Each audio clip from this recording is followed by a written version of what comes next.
welcome, ladies and gentlemen. We are live. It is Sunday night. It is the Zoom Racing League. It's 8 o'clock Eastern. It's a little early to put the kids to bed because the lights are still out outside, but find something for them to do. Grab yourself something to drink, something to eat. Buckle in because we are in for 29 laps of driving around this 5.42 kilometer track, 3.362 miles, 15 turns, 7 to the left and 8 to the right. The track features 3 DRS zones. There's one on the main straight, one after turn 3, and then after the tricky turn 10, the downhill left-hander. Large runoffs will help the drivers to save the car. Last year in Division 1, Joel Guron was able to finish on the podium in P3. In the Red Bull, Jack Fletcher was driving a different car at the time, but he ended up in P4. And our man Duncan McCamick in the AlphaTauri ended up in P5. So can those drivers maintain those kind of results, and can they do better? It's going to be difficult for Duncan McCamick, Big Mama Frank, because this week he is serving a quali ban. Yeah, it seems to be a kind of a consistent thing with the AlphaTauris this season, where someone always has an issue either with just technical stuff or just on-track conduct. So now a lot of misqualifying sessions for the AlphaTauris this season so far. All right, we are already underway. We have some drivers out on track, riding on board with Ian Krager. He's not going to be our first one to set a lap, but he is one of our fastest drivers. Has had a couple of really good results back-to-back. Real enthusiastic in an interview, so it's kind of fun to talk to him. Gets a little hyper, a little antsy out there at times, but doing really good work in the Alpine so far this year. Absolutely. And man, it's impossible to go into this race without at least mentioning the banger of a race we had earlier today in real F1. Oh, absolutely ridiculous. I mean, it just had a little bit of everything depending on what kind of flag you wave as far as who you're cheering for. But man, disappointing results for the McLarens until it was a disappointing result for the Red Bulls. Yeah, it's I think disappointing is probably an understatement. But one thing that was really nice to see was, even though it seemed like the grid didn't spread out as much as we used to see, so there was like battles throughout the middle of the race, all throughout the pack, which is really interesting to see, or really fun to see at least. So hopefully that continues. Yeah, it was really nice to see the how well the cars are able to actually follow one another. And new Pirelli tires, I don't think we saw any blowouts. We know that in the Secure Grand Prix 2 years ago, when George Russell filled in at Mercedes, a lot of tire issues there for both he and Valtteri, a couple of punctures. So as far as I saw today, no punctures. Everybody had good tire wear, and it seemed like the hard tires were fine. They weren't as slow as they usually are.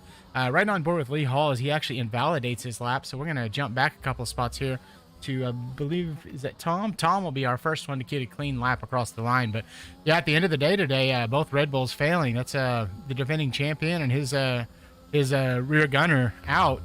Really, really surprising. Yeah, that was really heartbreaking. But on the topic of the tire wear, it was a 3-stop. Everyone went 3 stops. Maybe the tire wear wasn't as good as we thought because everyone did do the extra stop. Yeah, and Carlos definitely said it in his car early on that, they'd be thinking about the 3 stops. So he was ahead of the game. We remember last year, Valtteri, one of the races, was, really upset. I think it was in Bahrain where he told them from the beginning it's going to be a 2-stop race. And the strategy team saw it differently, and it ended up being a 2-stop race and cost Valtteri a podium. So Tom goes a 1:28.5. That's a pretty good, decent lap on a set of mediums. Medium tire runners right now are Tom, Victor Diaz, Beamer NG, and Razor Senna. Travis Robinson immediately goes faster at the 1:26.157. Travis was our guest on Wake Up with ZRL this weekend. It was really nice to have a driver perspective instead of just having the team owners and admins running the show. And so it was kind of cool. Had one of my favorite Canadians on there, and even introduced the show as ZRL in honor of our Canadian guest. Yeah, we see Tom on the medium tires. I think just from a pure statistical standpoint, I think the alternate strategy at this track is superior. I think you save a few seconds towards the end of the race by having softs at the end, at least barring safety cars. We did see 2 safety cars in Division 2 last night. We didn't see one in Division 3 and 1 VSC, but that's it. So I would honestly expect that we see at least one, because we have seen a lot of bumping and banging in the first few laps, particularly in Division 1. So it wouldn't be too far out of the realm of possibility for a safety car. Well, and having both of us drive it this weekend, we both know that's definitely can be the case, and it can be very simple as you have a faster driver behind you trying to push, and I'm a slower driver, but I filled in on D3 this weekend just to kind of get a little redemption. The first race we had in ZRL officially for our season one opener was right here at Bahrain. And I think I spun about 82 times and had about 6 pit stops, 3 of those being from wing damage and DNF less than halfway through the race. So it was kind of nice to actually finish a race around here. And speaking of finishes and races, I believe you finished somewhere in the top 3. So congratulations last night. It was a really good drive from you. P4. I didn't quite finish. Was it the P4? podium. I'm sorry. Yeah. Johannes and Sid had way too much pace for me at the end, but you were still right. a better result than I expected. Oh, you were right there in the fight the whole time. Sorry, I've slept since then and put out a fire and other crazy stuff. Check in with Bronson Stafford. At last minute, it was kind of hit or miss if he was going to be able to make it or not. And so if that tells you anything, Bronson has not practiced, probably doesn't have a setup, probably not going to qualify in the top 10, and probably still be in the top 5 at the end of the race. Yeah, we'll see. And he's sitting on the medium tire, or he's out on the medium tires now. So a lot of people going on the mediums, whereas in Division 2, we didn't see very many people try to go out on mediums. I think we saw, it was Sid, I think, was the only person that went on mediums and just stuck to it for the qualifying session. So I think it'll be interesting to see if some of these people make a swap to the soft, so they're just going to sit on this and try to commit with the alternate strategy. I think just the biggest thing with the alternate strategy, even though it is faster, if the safety car does happen in the first 10 laps or so, it really messes up your potential for your race, because you have to pit. Because if you stay out and everyone else pits, then it puts you in such a weird spot towards the end. Next across the line is going to be Beamers, currently sitting in P16, improved slightly to P14 on the medium tires. I think if I'm him, 2 laps on those mediums are about all I want to put on that fresh set of mediums, because you're not going to get a whole lot of life on them, and you want to preserve those for the race, I think. Yeah, I mean, this track, it seems like it does the tire wear is pretty kind of like in the middle in terms of tire wear, like compared to all the rest of the tracks. It's not too bad. So driving a few laps on a mediums isn't really going to put too much tire wear on them, so they're still very usable for the rest of the race. Like for myself, I had to put on old softs at the end of, I'm pretty sure most of us had to put on old softs at the end of the race last night in D2.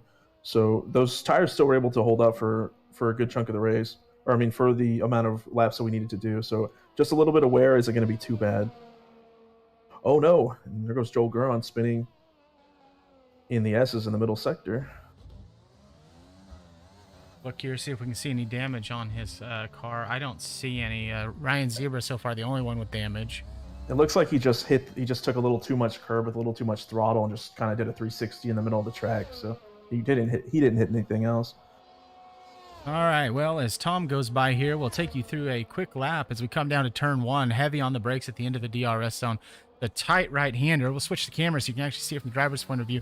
Up into turn 2, got to be careful there when you touch that outside curb. You don't want to spin. Up into the next DRS zone, it's flat out all the way up to the top to the tricky turn 4. You want to brake early, get it in tight, run it out wide, but not too wide. Track limits are in effect right there where you see the red and white striped curb. Don't want to cross over that. Going to take it down into 5th gear here for a turn 5, a turn 6. Quick left-hander. Stay off the curbs as much as you can into the hairpin here at turn 8. Yeah, turn 8. I'm going to go up the hill, through the gears, and then to the trickies, turn 9, which is almost not a turn. And then turn 10 is going to catch a lot of drivers out. You can really overheat the brakes there and run it in way too deep. And it's kind of a feel thing if you go into 2nd or 1st gear. 3rd DRS zone, the final DRS zone of the lap, depending on how you count the first one. And then we're going to go through the uphill section here through turn 11, turn 12, the tricky right-hander. You touch that inside curve, and it is spinaroo, and it's just a matter of whether you go into the right wall or to the left side runoff, but you are very likely to spin it. Down the back straight through turn 13, Red Bull hops out of the way for Tom. Down to the double right-hander of turn 14 and turn 15 on the brakes about the 75 meters, down to 3rd or 4th gear, depending on your preference. Back on the power, and we're going to head straight to that DRS zone and try to finish strong. This is the best overtaking opportunity for the guys as they finish up the laps. With you're on the DRS, you've got the battery, you've got the slipstream. It's a great chance to overtake into turn 1. The tricky thing is, though, when you overtake here at turn 1, you swap the DRS with the car you just overtook. Yeah, so you'll see a lot of things like we saw in the race earlier today, where someone will overtake somebody down the pit straight, and then in the next DRS straight, just 2 turns later, they'll swap positions right back. So there'll be a lot of back and forths here. And what you were talking about with the curbs when we were going through that lap, one thing I think I found interesting through the evolution of this game in particular is when the game first came out, because the curbs in 2020 were basically extra tracks. You just kind of drove over them like they weren't even there. And in this game, they were significantly more aggressive, where you actually had to pay attention to them. You couldn't just flat out over every curb. Everyone was avoiding them completely for a while when this game came out. But over time, it seems a lot of people have started to adjust to the curbs. Like for this track in particular, a lot of the curbs you're mentioning about trying to avoid, if you know how to take those curbs, you can actually gain a lot of time and actually have a lot straighter, simpler lines. So if you just kind of go into those curbs, take a lot of curb, but lift off the throttle quite a bit, and then get back on when you get back off, you can actually save a lot of time than just staying flat out but avoiding the curbs. And that makes good sense, yeah, because they're a little bit slippier than the rest of the tarmac, so it's under power that you're going to have the problem for certain. You can roll over most of them. Travis Robinson improves his time, so we are down to the 25s. So it's a 125.937. Beamer somehow is managing to talk while he's in the pits right now. Okay, so we've got Abigail Lang again in the chat cheering on Jason Pelter. Yeah, so are we. He was one of our drivers to watch this weekend at ZRL or Wake Up with ZRL. Gator had a great showing at France, and I think he can do it again tonight. Right now, sitting P8 puts him in the top 10. Only one lap on those soft tires, and so he's going to be able to make them last a little bit longer than some of these guys that might have put some extra laps on there. It's 25.9 from Travis. Ian is a really fast driver, particularly in a single lap pace, but I think he might struggle to actually catch it. That's 25.9 is a really fast lap for non-esports lap. Absolutely. So we were talking about the curbs earlier, and you mentioned esports. It reminds me of we were watching when the guys were at Spa, and when you leave No Name Corner down to Puhan, there's a little strip of AstroTurf that you can put your right side tires on and ride that track limit's real close right there. They call it the esports line, and man, it always makes me nervous seeing those guys float out wide on those lines like that. But they have so much better car control than I do. I know I'd lose it, but it just shows you the difference in talent between us mere mortals and the guys that make it to the highest echelon of racing, whether it's digital or real life motorsport. Yeah, no doubt. It's also just kind of like not even just like alien talent. It's also just kind of the innovative thinking that they have to kind of come up with when you're in such a competitive environment. So a question in the chat is, will Red Bull continue their domination, or can McLaren start to claw back some of this lead? Right now, the chat by a margin of 67% to 33% say that Red Bull gives you wings versus Papaya Power. So not a lot of belief right now. And, looking at the quality times right now, Travis and Jack sitting 1 and 4, Tom at 11th. We're following on board with Razor right now in P15. It's going to be very important for him to qualify well. He likes to be up front running with those guys. He's up a full second on his time right now, which would move him down to a 26.6, which would right now currently put him about P8 around Pierre Giordano's level, depending on how he handles the exits here of turns 14 and 15. Looks like he's got a pretty good handle on it. Goes down to 4th gear rather than 3rd like his teammate did earlier. Heavy on the DRS, half the battery gone, and goes P5 overall. Went 1.3 seconds faster on that lap on the soft tires, puts him in P5, and pushes the Red Bull of Jack Fletcher down to P6. One thing we mentioned quite a bit about Razor, it just kind of praised his kind of progression as a driver over the last couple of seasons within ZRL. And something we've seen particularly just this week is Razor has been doing the kind of slow transition of getting off of relying on medium traction controls in the assists to no traction control at all. And he's been doing that for a while, and he'll kind of mix it up on both tracks. But earlier this week, I remember having a conversation with him, and he was struggling to just get below like a 27.3 with traction control off.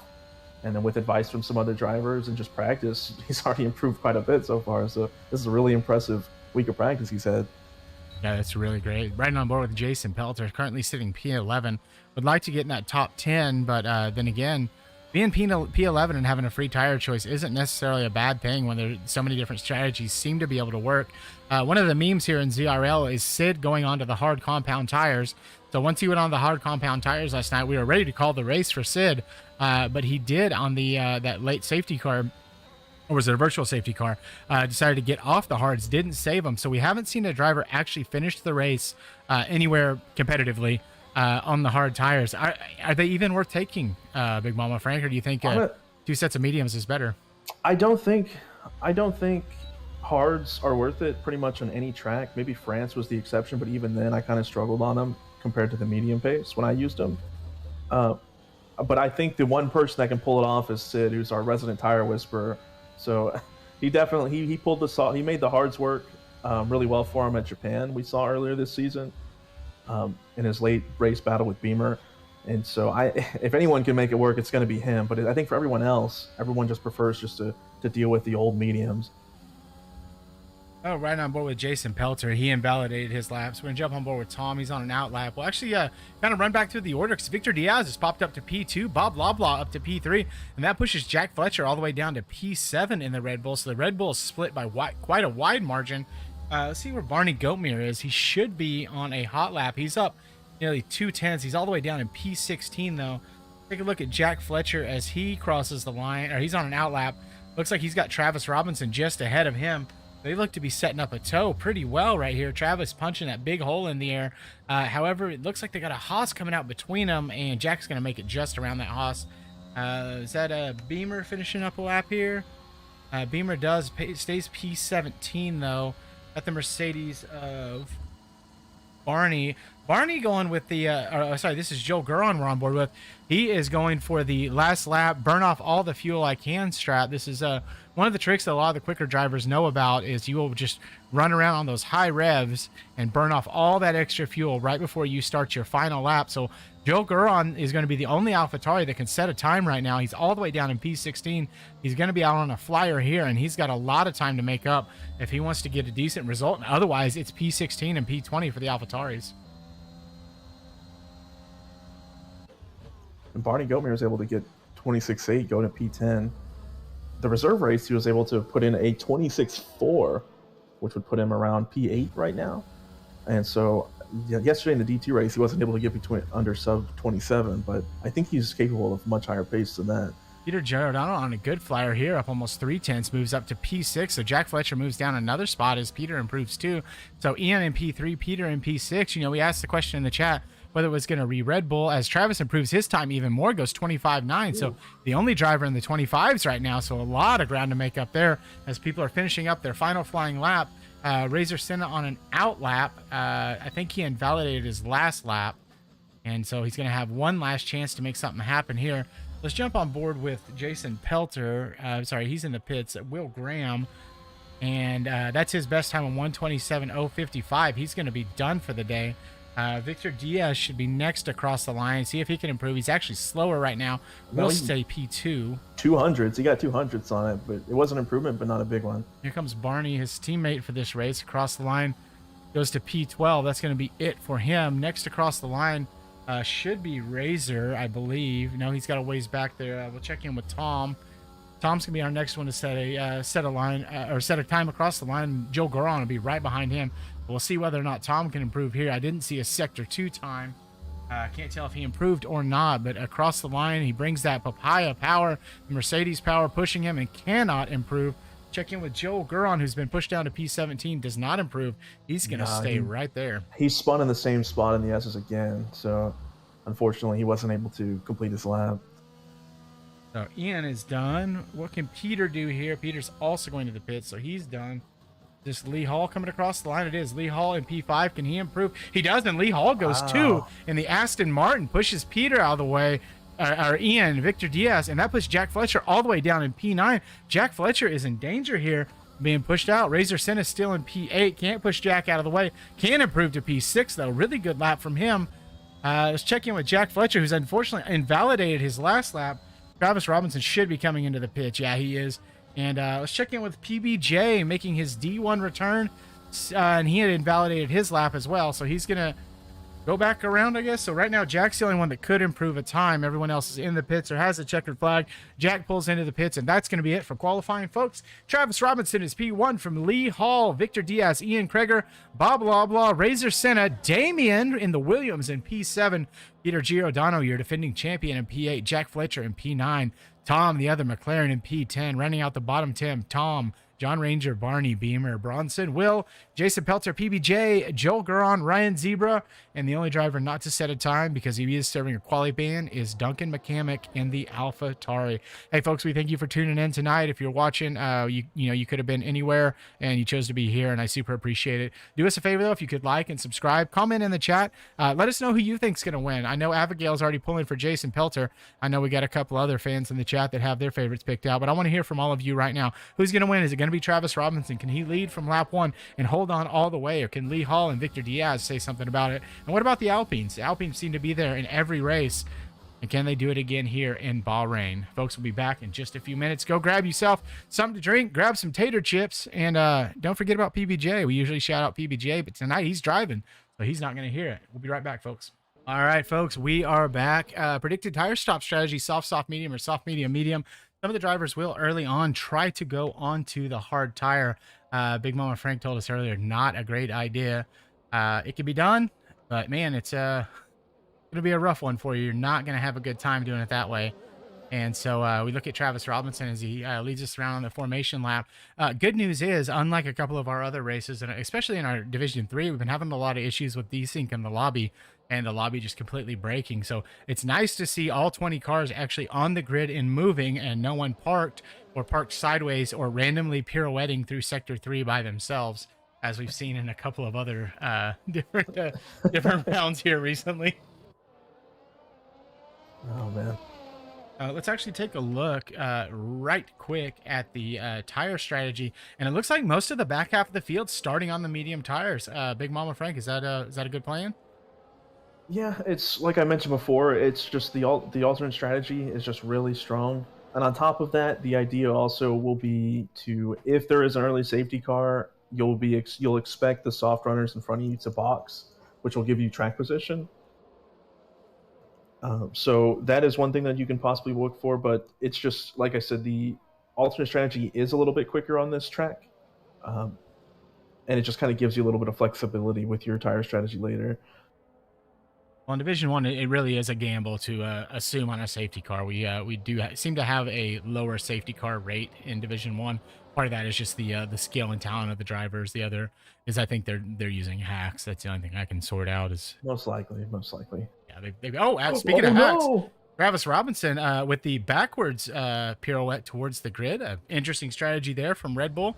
Trying to hold up the rest of the field. Have not seen that before. Usually he's at about the spot. I think it's right there as you pass under the Gulf Air is where the AI actually takes control of your car to get you to the grid. So he was right there. He was just moments away, and a little too happy on the gas. Yeah, luckily the formation lap here rules in this game, you don't lose your positions for having moments like that. So even though he spun, his tires may be a little bit cooked, but he's right back to where he starts, or he's right back to where he qualified to.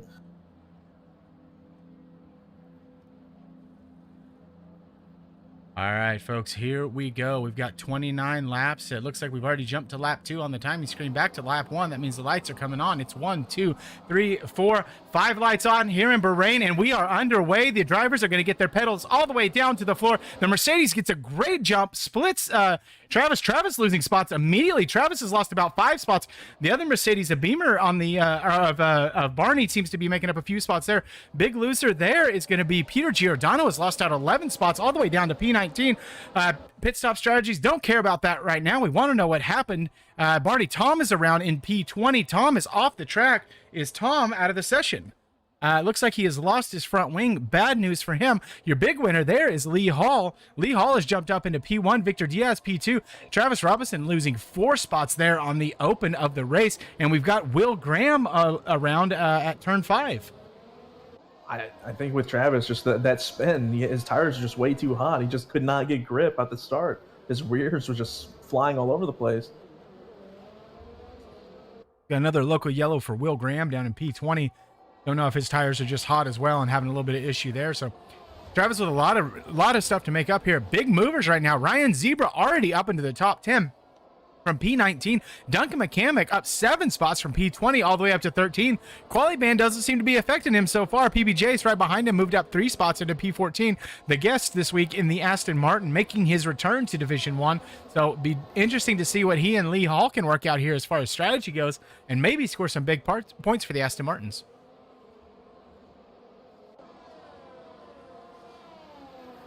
Yeah, so far, a really interesting start. So far, everyone is still within the top 10, is still within, well, technically, is really close to or within the DRS range, although Razor's losing a lot of time to Bob Loblaw. Okay, so we have Beamer and G, Barney Goatmere, and Jason Pelter all into the pits with wing damage. So that's gonna put a real damper on their race. Barney goes with a set of softs, a Beamer with a set of mediums. Jason, I assume, will also go with a set of mediums. It does look like he also puts on the medium tires, so they're going to drop down to the very back of the pack. Travis Robinson's flying right now. He is slowly starting to catch up to these guys, and he's got another lap here to try to figure this out and get ready for the DRS train that he's inevitably going to be in the middle of the sandwich instead of being the one leading away from it. However, the good news is if you are Lee Hall and you are Victor Diaz, you don't have anything to worry about because both of those Mercedes powers have now gapped Ian Kreger by 1.7 seconds. And so Lee and Victor can trade some DRS and run away from Ian, who also has a big enough gap. Oh, that's the gap to the leader. I'm an idiot. Don't listen to me. I'm going to fix it right now, and then we'll start over. So they are actually all in a DRS train all the way back down to Razor, and who Razor is just about to lose this spot to Damien, potentially. Damien all over his gearbox, and wonder if the change to no TC is hurting Razor right now in the race condition.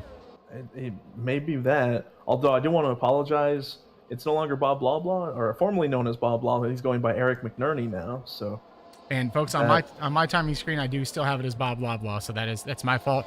Didn't change it. Yeah, Logic. He was Logic. He was Bob Loblaw, and back to his real name, Eric McNerney. Check him out on Spotify. He makes really great music. He makes great soundscape music. As the Red Bull of Jack Fletcher makes contact with Damien Doe, spins and goes momentarily, but is back underway. Didn't really lose too much there. Jack Fletcher, one of our favorite drivers to watch, as Damien does take that spot from Razor Senna. Jack Fletcher, Mr. Consistent, and was able to hold it together there where many drivers would have spun. Bronson Stafford overtakes his former teammate Peter Giordano to move up into P11. So we got a lot of really tight battles happening on track right now, unless you're Beamer or Barney or Jason, in which case you're just trying to catch up at this point.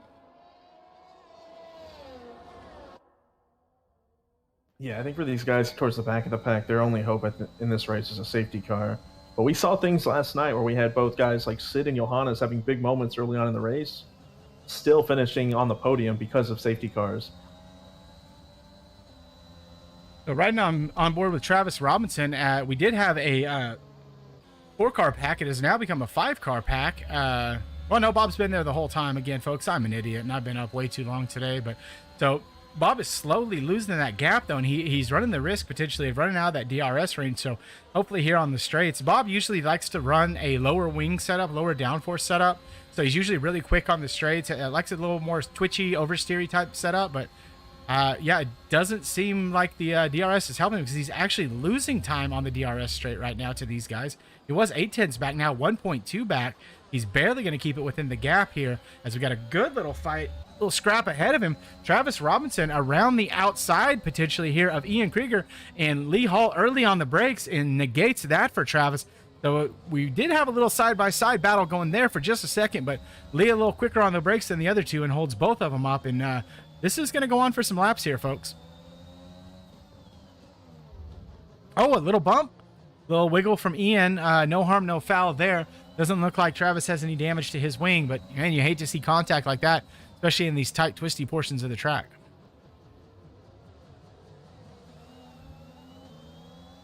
Yeah, I think when we were seeing that Eric was having struggle keeping up, or previously having trouble keeping up, he was not being able to benefit from that slipstream. Everyone else was so close together, they were just cutting all the air out in front of each other, and he had to drive through a little bit of clean air, but now that he's caught up, he shouldn't have that issue anymore.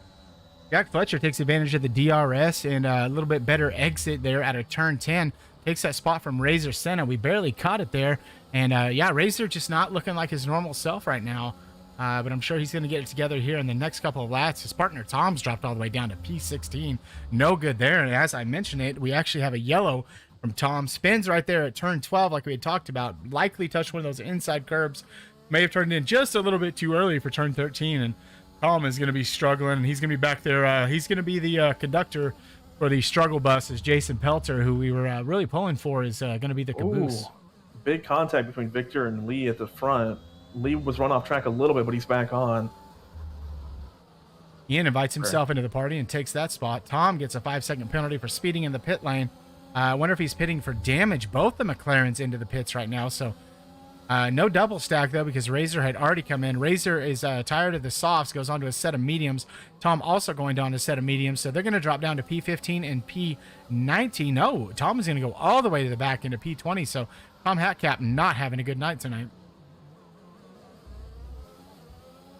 You know, through all this battle at the front of the race, I've been watching the POV from Eric McNerney and just kind of admiring the amount that he saws his wheel. It's unreal how much movement he's putting into his wheel in every single turn. It's very, very unique.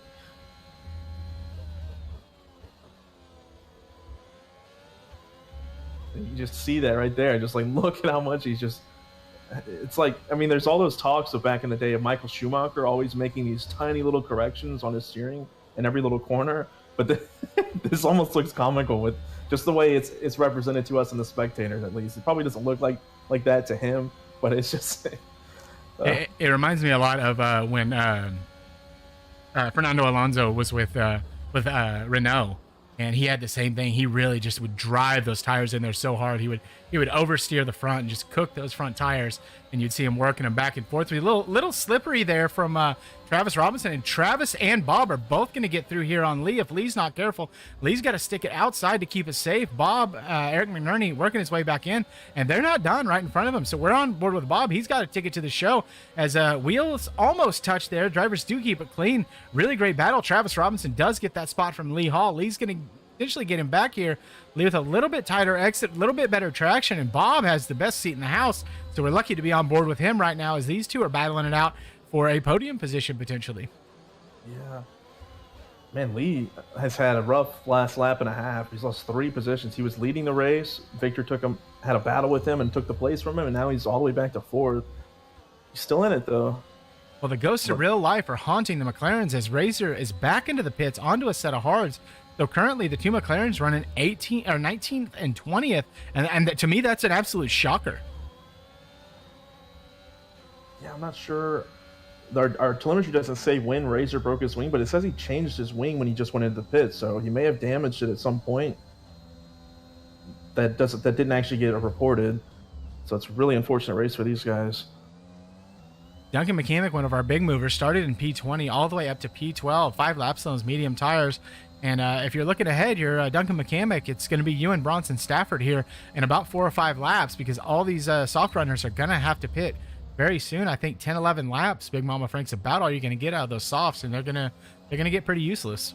Yeah, I mean what'll be important. Bronson Stafford's gone around. Duncan McCamick takes advantage of that. So advantage to Duncan McCamick, and sorry to Bronson Stafford, who drops all the way down to P14.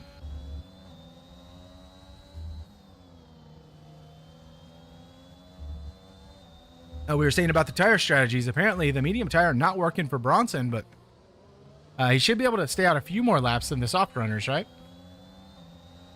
Yeah, it will depend. I mean, as long as we didn't really see, it didn't look like he ran a lot of laps on those tires during qualifying. So yeah, he should be able to go. I mean, he would want to go. Ideally, he would want to go like 21 laps, but that's pretty hard when you're starting on the mediums.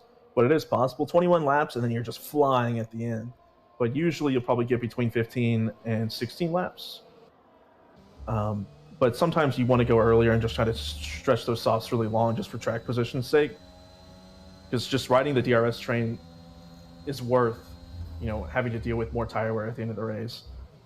Well, speaking of the DRS train, Travis Robinson has just dropped out of the DRS range. And as a cost of that, has decided to go ahead and pit early.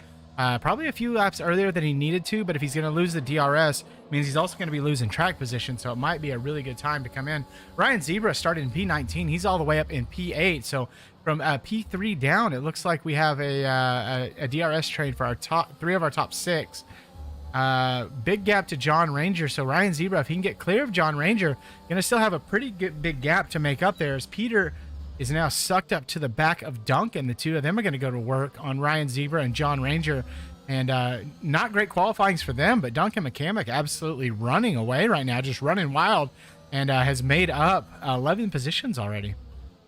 Yeah, of everyone who was in the bottom 10, I think only 2 of them were on the softs, and one of those was Ryan Zebra. So he made a really good use out of those softs so far.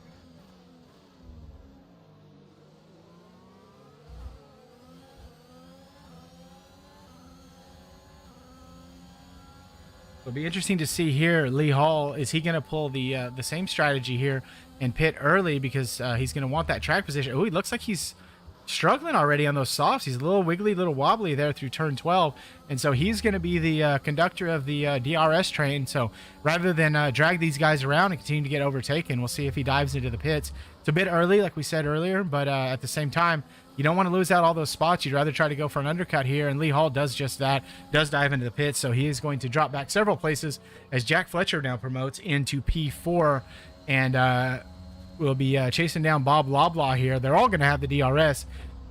Eric McNerney, Bob Loblaw on screen is going to lose it up the hill. Jack's going to have the advantage here and to get that Red Bull back in near the podium positions.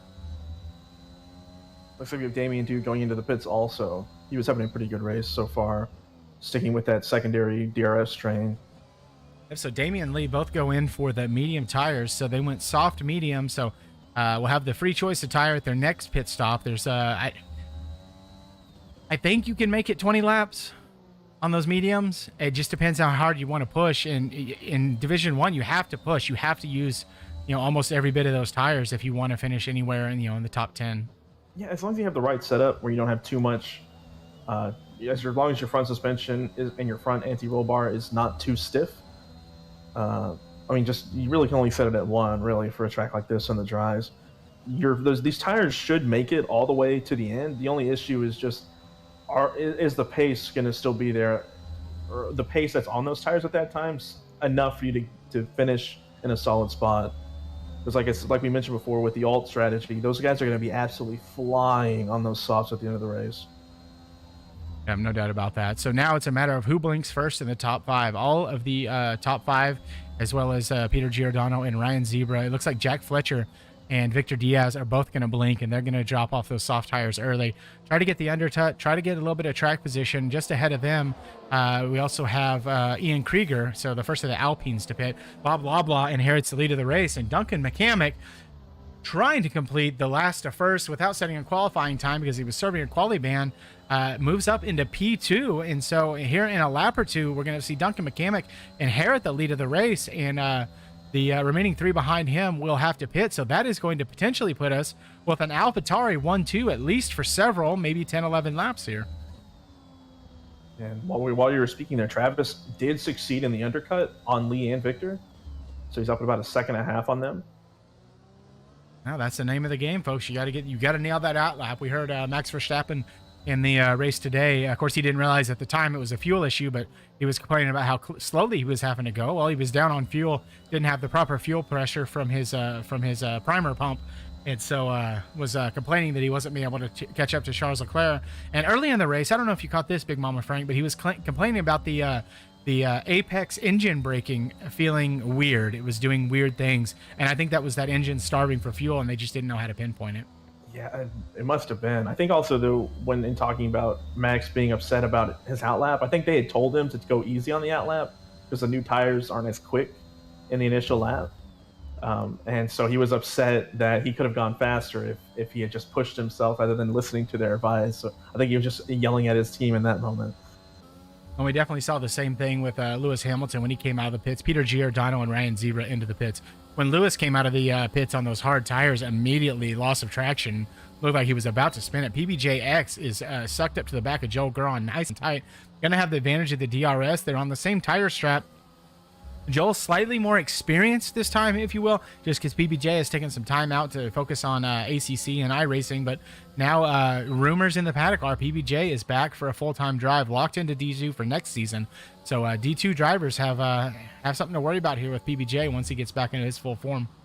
I'm excited for that because one thing I know PBJ is definitely a very clean and fair racer, so it's always fun to drive around him. Other guys um, like Johannes and Sid, they're always really fair and clean. So it's always fun to have more guys like that that purposefully try to make the experience around for the people around them better. Also, Yeah, no doubt about that. So two Red Bulls trying to get a little snack here. Travis Robinson on the newer mediums is sucked up to the back of Bronson. He's going to try to go down the inside here at the DRS zone at the beginning of turn 11. It looks like he's going to keep it tight to the inside.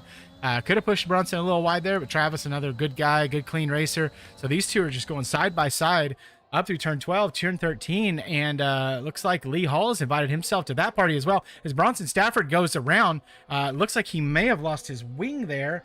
Let's jump back a few places and see if we can see what happened there.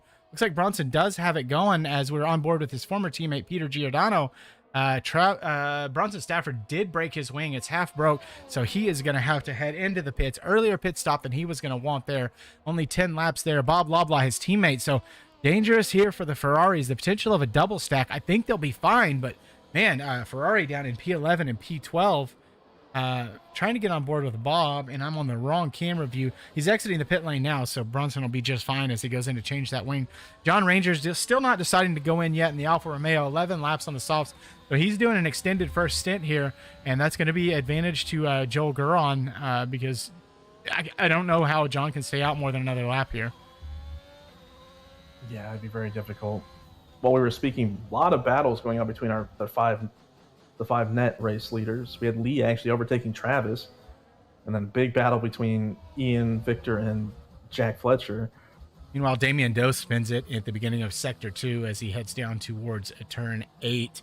Not good there. No broken wing for Damian, but was running really strong. Had a great result in France. Been running really strong here tonight, so going to have to do a bit of a recovery on those fresh mediums. Probably make it to the end, but not if you keep spinning like that. You risk a flat spot. You risk that little bit of extra wear, extra heat, and means extra deg towards the end of your stint. Yeah, absolutely. Just one spin suddenly just turns into like 3 more spins. And your tires are just completely done. You have to pit for new ones. It's really frustrating. So Joel Guron moves up into P2 with a big brain move. He follows John Ranger right up to the last possible moment towards the pits and then dives out to take advantage of that little bit of slipstream. Oh, wow, easy for me to say. A little bit of slipstream that he could catch from him. So right now it's AlphaTauri 1-2 after a miserable qualifying session where one driver wasn't allowed to set a time, and Joel, I believe, started in P17. Yeah, they're doing a good job so far. The gap is really close to the leaders at this point, so it is still a big task for them to finish when they finally switch to the media or softs, excuse me. But right now they're in a pretty decent position to battle with these leaders at the end. So your top 3 right now, Duncan McCamick, Joel Guron, and PBJX up 19, 16, and 14 spots respectively. Ryan Zebra in P11 picks up a 3-second time penalty. Meanwhile, he's made up 8 spots from P19. So really good job to him. Razor Senna, the big loser in all of this, down 14 spots all the way down to P20. Really unexpected result. I don't think I've ever seen Razor Senna, unless he DNFs and hits a wall like he did in France. I don't think I've ever seen him finish this low. Yeah, he had good pace in qualifying. It's just sometimes you just commit, you over practice with the qualifying or just the fast lap kind of pace, and you kind of ignore the race setup or the race aspect side, and you're not prepared for the adjustments you have to make when you're on those slower tires with the race fuel and things like that. Oh, Lee Hall picks a 3-second time penalty as he is trying to defend away right now from Travis Robinson and Ian Krieger, who both have the DRS behind him. We'll see if either of them can catch up here and make a move. We're on board with Ian watching the battle ahead, and pretty clean so far. Travis is going to have DRS, Ian's going to have DRS, and Lee Hall, unfortunately, is going to be at their mercy. PBJX just absolutely sends a move around Joel Guron to take that spot up into P2. Really nice move from PBJ. Sorry we didn't get it on stream, folks, but a really nice move from the stand-in Aston Martin driver. Wonder if maybe Joel has just kind of overcooked those tires and struggling a little bit after 13 laps. Yeah, it's definitely, the tires definitely feel worse when you start on them. Sometimes it feels like you get extra wear because you're driving on the race fuel. So those tires just kind of degrade a little faster. I don't know if that's actually true, but that's just how it feels sometimes. Will Graham into the pits down in P19. He's also going to set on a set, or put on a set of hards. So it'll be he and Razor fighting away on the hard tires for P last, or as we like to call it here in the Zoom Racing League. Hello, Austin. Nice to see you. Adam Klein, good to see you. Yeah, Adam says, I remember back in season 1, PBJX punted me on multiple occasions. Oh, shade thrown from the Alpine team owner. But yeah, so in Zoom Racing League, P20 affectionately we affectionately call it P Rivas, because that's usually where I end up, is somewhere right near the end. Travis Robinson has a good run here on Lee Hall, does get that move done, is going to make it stick down into turn 1, and not a lot Lee can do there. The DRS on the main straight, super powerful. Lee's job here is to get a good exit through turn 1, or out of turn 1, hold turn 2 and 3 clean, and use that DRS to stay sucked up to Travis as best he can. But man, that's a tall order. Travis is a very rapid driver. Currently holds the fastest lap of the race. Was P1 in qualifying, so he knows what he's doing around this circuit.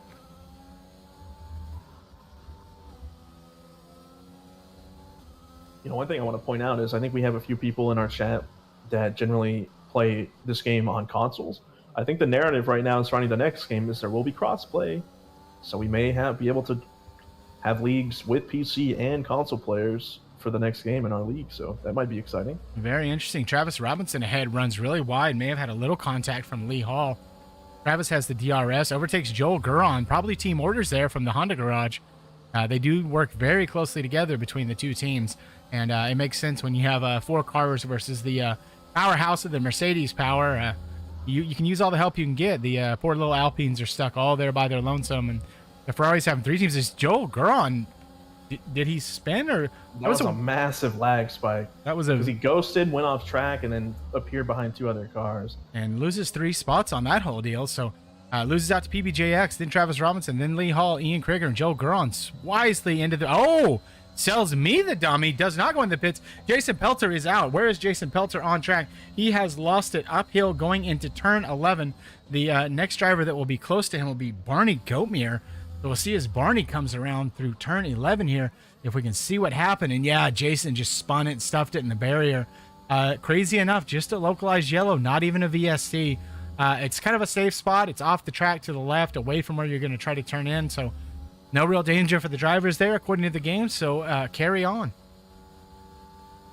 Yeah, man, I guess if we're not going to get a VSC with that collision, maybe we're just not going to see a safety car at all.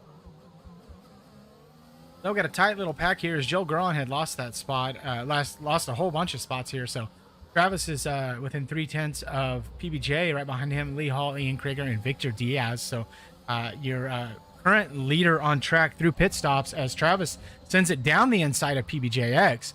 Travis Robinson looks in command and in control of this race. PBJ on the weaker strategy right now because his tires are twice as old. And let's just face it, it's Travis Robinson, folks. That's what he does. As Lee Hall is going to send it down the inside of his teammate. Probably some good communication there. And if you're Lee Hall, you're telling PBJ, man, do everything you can to hold Ian up here. And Ian's like, no. I know this game. I am not going for that. Victor Diaz sees PBJ on his outside. These two raced against each other on ACC on Tuesday nights. Had a very interesting incident at Brands Hatch a few weeks ago. So if we rewind months and months ago, folks, Ian and I had a really bad incident at Brands Hatch and ACC. Ian just absolutely punted me into the pits. Well, PBJ returned the favor, not to Ian, but to Victor Diaz, and punted him into the pits. The exact same location, the exact same move, and I just happened to be watching live at the time, and it was brilliant. But PBJ is my teammate, but Victor Diaz is my driver, so I had to jump on PBJ just a little bit as Jack Fletcher goes into the pits down in P14 to put on a set of medium tires. And so the Red Bull driver losing some spots there. Victor Diaz going to send it down the inside here at turn 8. It looks like he's going to absolutely get that move done. He's going to make it stick. PBJ is not interested in giving up that spot just yet. Victor does take him down into turn 11. PBJ will have the benefit. Oh, no. Victor Diaz actually gets the benefit of the DRS and will be able to run away, and nothing PBJ can do about that move. Really nice move there from Victor Diaz. Very timely move. Yeah, Victor, I mean, that was kind of an example we were talking about earlier. PBJ gave Victor a ton of space there, even though he didn't necessarily need to, but he was just trying to race really clean because he knows his tires are just not at the same state as Victor's. But it was very clean, very nice driving from him. But Victor has to make up a lot of time. He has to use a little bit of battery to catch back up with that pack because he lost a lot of time fighting with PBJ there. All so right. he did his job very well there. What can Travis Robinson do here on Lee Hall down the main straight with the DRS, with the battery, full on the battery, has the battery advantage. There was nothing doing there. Lee Hall looked like he was stuck in mud, standing still, and that's just the nature of the game at this track. That long straight, the powerful DRS, you add a little bit of ERS to it, and there's not a whole lot you can do if you're Lee Hall, except try to stay close and get him back on the next lap. Hey, folks. Go ahead. Go ahead. I was going to say, such a close battle between our 4 leaders. It reminds me a lot of what we saw at Brazil this season, or earlier this season, we had those 4 drivers just battling for the entire race. Hopefully we can get a nice ending like we had in that race. So Duncan McCamick with a healthy lead here. Unfortunately, he's not safe to cover off the undercuts that have already occurred here, and he is within about 4 laps of needing to pit. So he's got to be praying for a safety car here. That's the only way he's going to secure this win. His partner Joel Guerin was in second, and just on the lack of pace there at the end of the life of these tires, down into P7.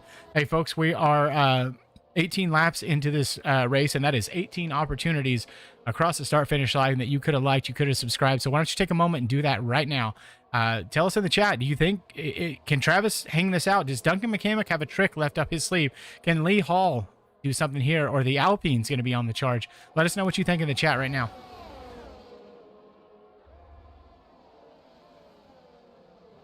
Even though Duncan is going to be quite a ways behind once he finally boxes, like I mentioned before, he's going to be really, really fast. There he goes now. He's going to, even though he's going to be ways away, he's going to be really fast in these last few laps. So he has an opportunity to catch these guys. So he's going to want to have 1 out lap and 10 racing laps on those soft tires. PBJ also there in P10. See if they drop any more spots. It does look as though they're going to lose these spots to Damian and John Ranger. Duncan may come out just ahead of Damian. We'll take a look here and see. Duncan actually does come out just ahead of them, so good news for Duncan. Didn't lose a whole lot of spots there, so he is up from P20 all the way into P9. He's going to be on the best tire strat right now. He's going to be probably the fastest on the track, and if you're Duncan McCamick and you're in P9, you've also got to be thinking about that extra fastest lap point. Right now, Travis has it, and Red Bull is leading in the constructors, but Duncan is not a man to say quit and give up very easily. He is going to want that fastest lap point for AlphaTauri because he wants Red Bull Honda dominance at the top in P1 and P2 in the constructors, but he also wants to start chipping away at that gap that Razor Senna has left the door wide open to. He wants to jump Razor Senna in the standings. Yeah, and with Razor's current position, there's going to be a pretty big point swing. Flossie, thank you for the shout out in the chat. I'm not passive aggressive. I'm just plain aggressive and mostly stupid, but I appreciate the shout out. Travis Robinson and Lee Hall, a little bit of a scrap here, side by side. Lee Hall goes wide. Travis into the lead of the race from Lee Hall. These two are going to be battling and banging back and forth. And Ian, I wonder how he's doing on battery. Ian and Travis have a lot of battery left, so seeing a little bit of over expenditure here from Lee Hall, and I think that was just defending on Travis Robinson. He's got 30% ERS. The other 3 around him around 70 to 75%. So disadvantage to Lee Hall, but as long as he can stay in that DRS, he's got a chance to recharge that battery for a little bit and stay right here in the fight and keep fighting for a podium. Yeah, losing that position on the corner after the DRS detection zone is not where you want to be giving up the position, because he had to go down that pit straight without DRS when the rest of them had DRS, so he had to blow a lot of battery just to maintain his position. Anthony Anderson in the chat, hey bud, no big deal, don't worry about it. I lost my cool a little bit and decided to take a break. So yeah, things happen, man. It was my fault. I had a bad beginning of the race, so fair play, man. Appreciate the apology. You're all good, homie. All right, so our next big battle on track. So here we are. The battle, I mean, it's right here. It's between these two right now. It's Lee Hall, it's Travis Robinson. Lee sends it around the outside on Travis, back to the inside. These two are going wheel to wheel. Travis is actually holding on to it for right now. Hello, Kingston Collier. Nice to see you. Thanks for stopping by, buddy. Appreciate you being here watching. Victor Diaz down in P4, just biding his time, licking his chops, knowing that one of these guys is potentially going to make a mistake. Lee Hall also with that penalty. Let's take a look at our penalties right now. That's going to turn out to be a big deal later on, and Lee's got to be very aware of that. And let's go to the actual part that says penalties, Josh, not the rest of it. 3-second penalty there for him. Ryan Zebra with 3 seconds. Duncan McCamick less than 3 seconds behind him. And Tom with the 5-second penalty. I believe that was for speeding in the pit lane. So if he comes in again, he'll serve it. And as we called it, Duncan McCamick with the fastest lap of a 28.0. And Big Mama Frank, you were on the call with me earlier tonight, or on Saturday night, when I decided to race here with Division 3. And I went for fastest lap at the end of the race. It was the very last lap, and I thought, hey, you know what? I'm just going to go for it. And I thought I had a pretty good lap put together. Duncan McCamick just ran a 1:28.0. I want the people in the chat. We're going to give it here in one more lap, and I'll tell you what the time was. Tell me what you think my time was at the time. Duncan McCamick said a 28.0, and I'm the slowest driver ever to drive in Division 3, potentially. I want you to see what you guys think the lap was that I set when I went for fastest lap in the race. We're waiting for those people's response about your lap. One thing I want to point out is Lee Hall is sitting at 5 warnings right now, so he's really close to getting a second track limit penalty. Whereas the only other person with a single warning in the top 4 is Victor Diaz with just 1. All right, we immediately get some good guesses. A 129, a 2-minute, a 138, 135.789, 129.8, 129.4, 131.5, and 126. All of those are wrong. And yes, Flossie, you're right. I was swerving like a maniac on the straight at one point. Flossin actually wins. It was a 131.5. I was 3.5 seconds off fastest lap.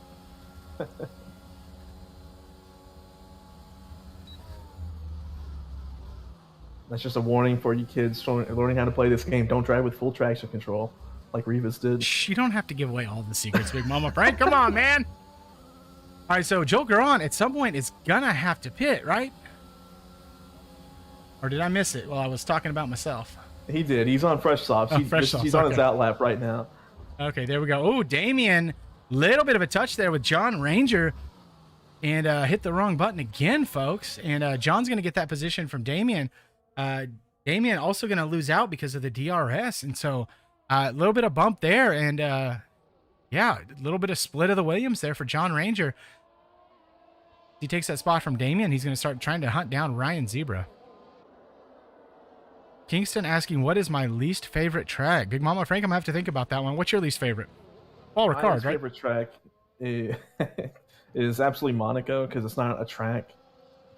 It's just some walls with some concrete and apparently we have to drive these buses around that thing. That's my least favorite track. Yeah, a little bit of a disaster there for most of us in Monaco. A lot of people seem to hate Baku as well, but it's actually one of my favorite tracks. I think it's really fun. Frederick in the chat says Coda. And Frederick, I'm going to have to ban you now because I think Coda is an absolutely brilliant track. It's nice to have a track here in American soil that mimics so many of the great tracks that we have all around the world. You have a little bit of Spa, a little bit of Suzuka, a little bit of Barcelona thrown in there. You know, it's a tail kit track, so it's not real dangerous. Lee Hall picks up another. You were talking about his warnings, Big Mama Frank, and there we go. 6 seconds for Lee Hall. That's going to take him definitely out of the podium positions, potentially put him all the way down in P5. Yeah, it'll depend on how much time Eric can close in the final laps of this race. You know, speaking of Coda, I think it's a really great track, but I think it just, for whatever reason, it kind of stinks in the game.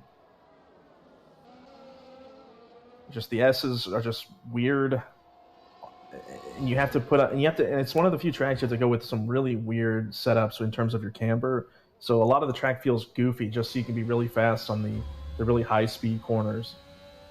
BBJX is actually absolutely putting those soft tires to work as he takes that spot from John Ranger. So that means he has overtaken Jack Fletcher, Damien Doe, Joel Guron, and now John Ranger with his sights set on Ryan Zebra. So the soft tires here at the end are very powerful, especially when you're lighter on fuel and the track is fully rubbered in, fully at the temp it's going to be.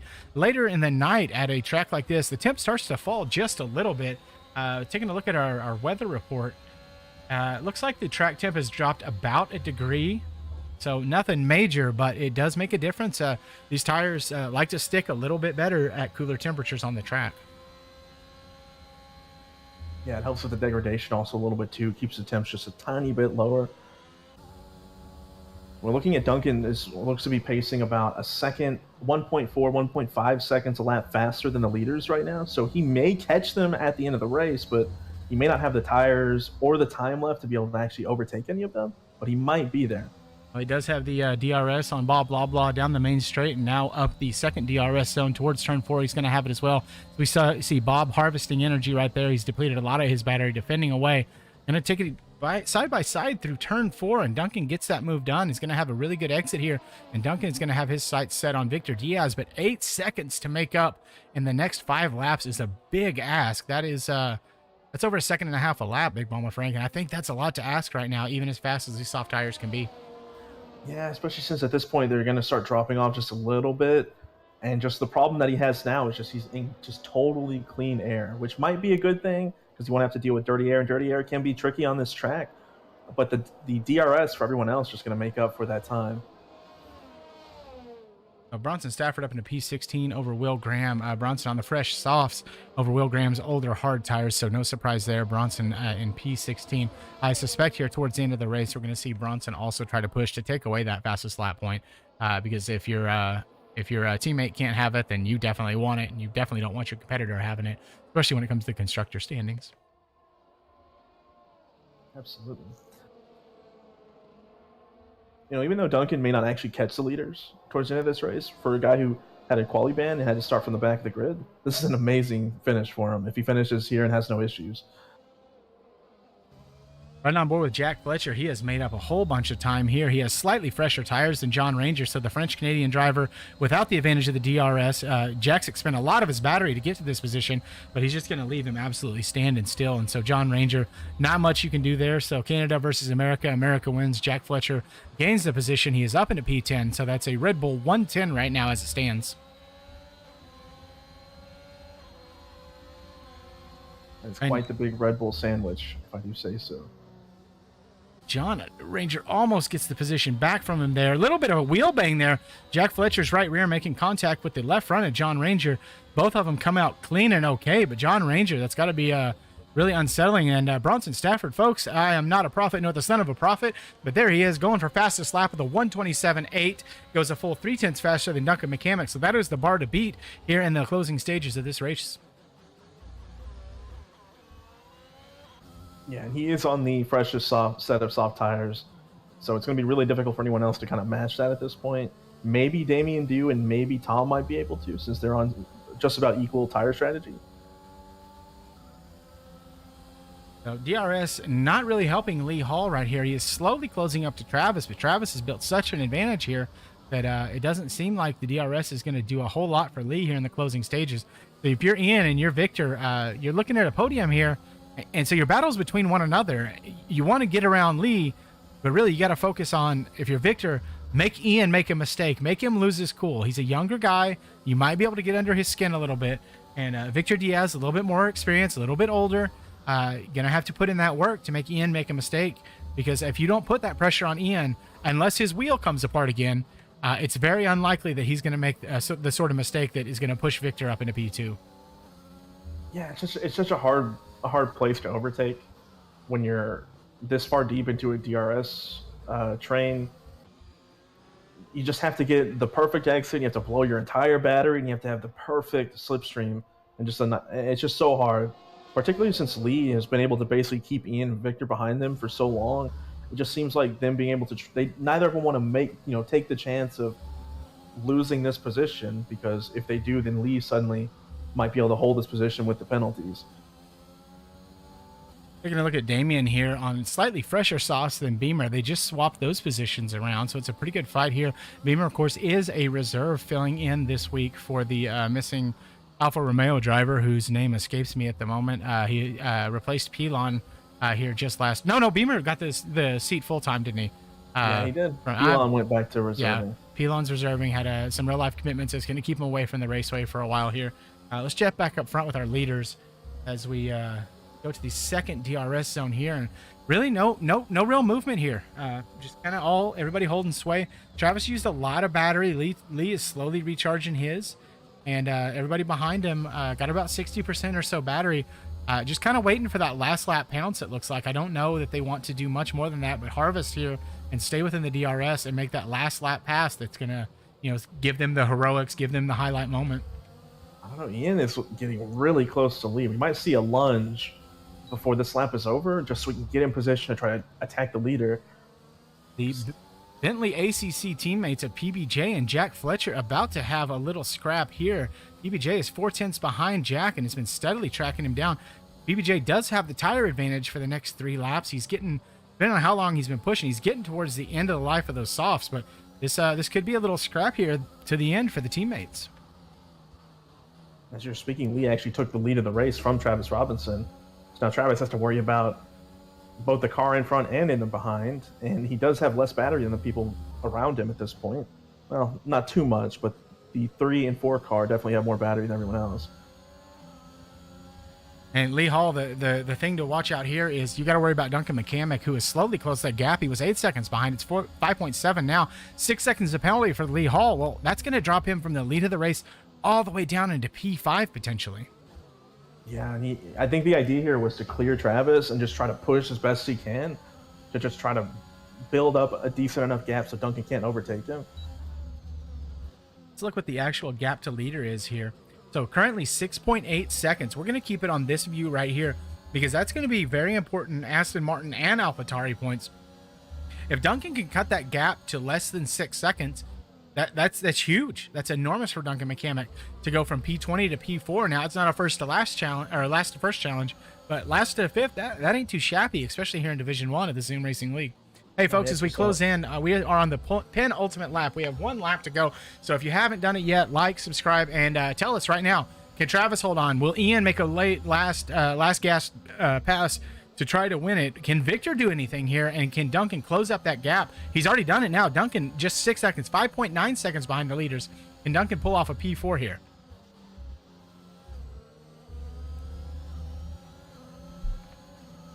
He's finally inside that 6 seconds.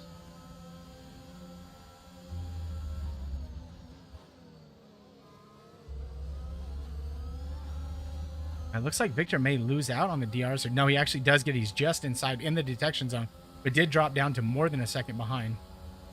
We are looking at gap to leader here, so he is a little bit closer to the car in front. We go back to the interval. Ian within 2.2 seconds. Labib in the chat says push Duncan. Kingston says third place is going to pull something here, so he is pulling for Ian Krieger to make a move on 1 lap newer tires than Lee and 2 lap newer tires than Travis, as Travis actually takes the lead from Lee Hall here. And if you're Lee, you don't really have a whole lot to gain here by fighting, but everyone else around you has a whole lot to lose by trying to fight you, right? Well, even that, yeah, the more he fights, the closer Duncan gets, and then the higher chances that Duncan, Duncan's already inside that 6 seconds, so he's basically doomed at this race. But Travis getting Lee Hall between him and Ian is just basically clinching the race for him at this point. Well, folks, as we come through Sector 2 to the end of Sector 3 for the final time, the man in first place, the man who leads the championship, the man who is leading in the constructors, the man who doesn't look like anything bad can happen here is Travis Robinson as he rounds turn 13, the final straight before the ultimate turn, before the main straight. It is Travis Robinson by 0.7 of a second. Ian looking to make a move here on Lee Hall, probably not going to be able to get it done. And so your race winner is Travis Robinson. P2 on track to Lee Hall, but it's going to go to Ian Krieger. Victor Diaz in the Mercedes. Finally a podium. It's been a while. It's nice to see you there. Duncan McCamick from 20th to 4th. P5 to Lee Hall. P6 to Bob Loblaw. Peter Giordano catches up to the back of Bob at the last possible moment. Cannot make the pass. Ryan Zebra to P8. Going to lose that position out to Jack Fletcher. So Honda going to move up into P8. Ryan Zebra P9. PBJX, welcome back. P10, brother. Joel Garon in P10. Damian in the Williams all the way up into P12. Good finish for Williams with P9 and P12. Beamer NG, the Alfa Romeo driver, leads from his teammate down in P18. So P13 for Beamer NG. Razor Senna is done. Disappointing result for him in P19. Bronson Stafford in the Ferrari, likely no practice, likely no setup until minutes before, does finish in P14 and I believe held on to the fastest lap of the race. Barney Goatmere is going to finish in 15th, Will Graham in 16th, Tom 17, and John Ranger in P18. Our only DNF was Jason Pelter, so sorry to Abigail. I know she was very excited to see the Gator Chomp here, but no Gator Chomps, no celebrations. And that is going to do it for our race here in Bahrain. So in the chat, tell me, who do you think was your driver of the day? Flossie already says Duncan McCamick, and I have to agree. How can it not be? Nobody else made up 16 spots. Yeah, that was a perfect race for Duncan in terms of where he started. Just executed his strategy perfectly and was able to just really cut through the field at the end of the race there to finish in a really respectable P4. Got really good stuff there. Kingston agrees with us. It has to be Duncan McCamick. So, my favorite Canadian up on the top step of the podium again. Congratulations to Travis Robinson. P2 to Ian. That's going to be an absolutely miserable interview. And P3 to my guy Victor Diaz. So happy to see Victor back on the podium again. So rounding out your top 5 will be Duncan McCamick, Lee Hall, blah blah blah in 6, Peter Giordano, Jack Fletcher, Ryan Zebra, PBJX, and his return to Division 1 in P10. Joe Garon, 11th, Damian Doe, 12th, Beamer, and Bronson. Top 14, your number 15 drivers, Barney Giltmere, Will Graham, Tom, John Ranger, and Razor Senna. So those of you that voted at the beginning that the Papaya Power was going to power their way to the podium were perpetually wrong in that instance. And I did not have a P word for wrong. I was going for alliteration there, folks, and I failed. It is difficult to find a P word. Well, there's plenty that we can say, just not on stream. All right, folks. So let's head over to the interview. I'm in the wrong. Give me half a second here. And it looks like we have the man that I chose as my first pick in Division 1 because this is the kind of result I was expecting. It's Jack. No, wait. Sorry. It's the other one. It's Victor Diaz. Victor, welcome back to the podium position, brother. It's good to see you up there on those steps again. Yeah, thank you. I feel like it should be 2 weeks in a row, but at least we got it this week. Definitely, really nice drive today. Looked like the 4 of you just kind of ran away from the rest of the pack. Seemed like you were pretty comfortable to stay behind Ian there. Was Ian that much quicker? Did you kind of know what the penalty situation was and didn't want to risk losing the podium by pushing too hard? Yeah, there at the end, I really didn't want to battle. I saw Duncan behind me like 4 seconds on softs, so I knew that if we started battling now, 1, the guys in front would run away, and 2, Duncan would probably catch us and get us. So I just decided to play it safe there at the end. Lee was getting pretty scrappy there at the end with Travis, so I figured maybe by the end of the race they have a touch and I can pick up the scraps, but didn't happen. And yeah, with Lee having a penalty, it was pretty much a podium on a platter. So yeah, just decided to play it safe there at the end and secure the result. Well, the concern for some, and definitely not for me, was that your transition from being a controller boy to running the wheel and pedals was going to be a potential impediment. We've seen some folks like Ethan have a little bit of trouble making the transition. Doesn't seem to be bothering you at all. You're fully on form, and with three races left, we think we can see a couple more podiums in the end. Yeah, I hope. It's definitely the goal. I'm definitely aiming to end the season really, really good. Excellent. All right, Victor, congratulations on the podium. Thank you so much. Thank you guys. Have a good night. All right. If I've said it once, I've said it twice, I've said it 1,000 times. This dude is super duper fast, can be a little impetuous, and I'm guessing he's going to do something that annoys me right now because it's one of his favorite things to do. But Ian should have been on the podium last week. Had a faulty wheel because Adam does not provide his or last race, sorry, not last week. Adam does not provide his drivers with good gear. So, Ian, did we get the wheel fixed, or is it a new wheel? What made the difference between last race and this race? I got the wheel fixed.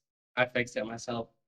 Ow! So Adam Klein is making the drivers fix their own equipment. That is breaking news, folks. That's incredible to hear. So, hey, man, really good race. It was a really good scrap between you top 4. It seemed like we talked to Victor. Victor was kind of happy to not try to fight you too hard and just kind of hang with you and hang pace with you. We know it.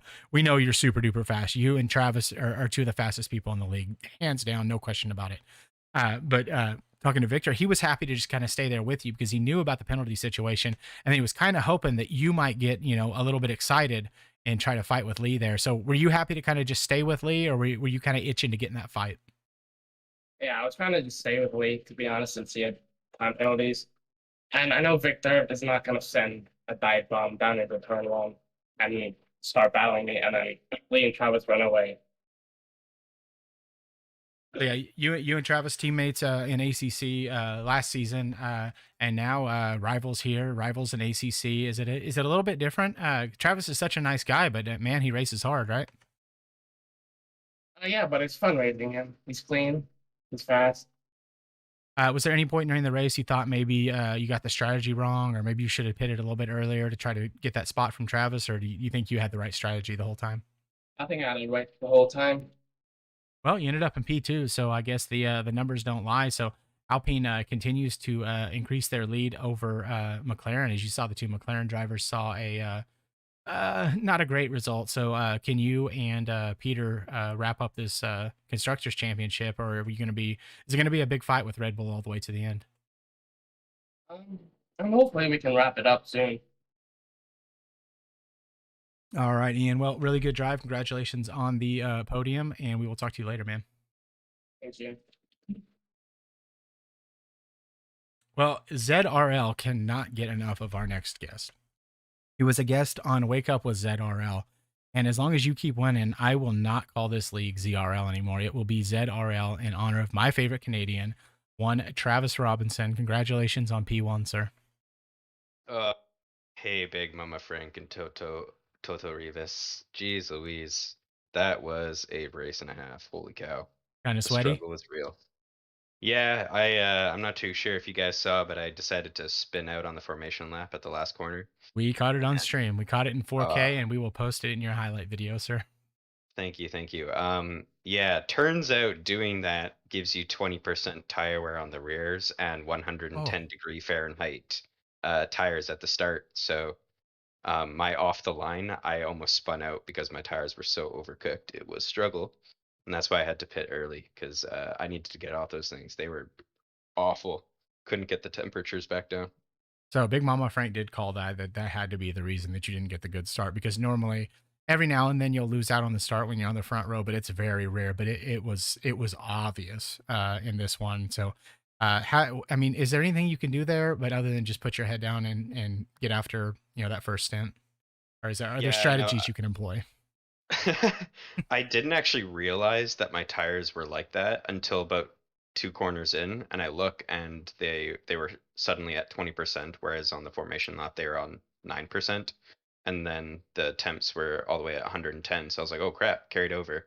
So yeah, honestly, it was like putting my head down and just making sure that he stayed in the DRS range, which I almost lost out on the like very first lap. I was like, holy cow, I got to push to catch up to these guys, and yeah, from there I was just like, okay, I'll milk these tires until at least like lap 7, and then throw on the mediums and see how those do. Well, it looked like a very good, very hard fought race from our point of view. Even there at the end, Lee Hall, even with the 6 seconds of penalties, was not going to give you any space or any room to breathe. Talked to Ian, talked to Victor, and they were both kind of just happy to fall in line behind Lethal and Lee Hall and let you guys kind of battle it out. Did you kind of have a sense that that was the only thing you had to worry about, that the other two weren't going to be pushing anytime soon? Yeah, I was kind of trying to use Lee Hall as kind of like a just a DRS toe and just pull me around for a while there. And then we kind of ended up battling for quite a bit, and I was like, oh man, okay, I need to start watching out for Ian behind me here. And luckily I ended up getting by Lee Hall at the last little bit there, and he ended up holding Ian. But I don't think, I think if I passed Lee Hall earlier, Ian would have ended up blowing by me because my tires for the mediums, because I pit like 3 laps earlier, they were running at about 80% on the final couple laps there. So I was scared for puncture. Yeah, no, for sure. So I'm not going to keep you much longer, but two more questions for you here. You are firmly in control right now of the driver standings.